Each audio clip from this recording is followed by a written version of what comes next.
چیکار کنم؟ بهش پیام بدم ندم؟ اگه سین نکنه چت و دو طرف پاک کنه چی؟ اگه سین کنه جواب نده چی؟ چی شده؟ دوباره به کی میخوای پیام بدی؟ دوباره دلت برای کی تنگ شده؟ راستیتش میخوام بهش پیام بدم، به اون پیام بدم. به اون؟ اون کی اون وقت؟ به ایسم خوام بهش پیام بدم و حالشو بپرسم. دیوونه ای؟ چرا میخوای به اون پیام بدی؟ کارایی که باهات کرده رو یادت رفته؟ نه چیزی یادم نرفته، اتفاقا همه چیزو یادمه دقیق.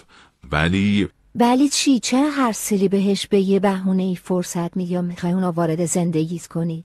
چون دوستش داری؟ بله، دوست داشتن دلیل خوبی برای برگشتن اون آدم نیست. به نظر تو بهترین کار چیه؟ چیکار کنم؟ رهاش کن، هرچی ازش داری پاک کنه، دیگه بهش فکرم نکن. اون از چیزی که بهش فکر کنی رو هم نداری.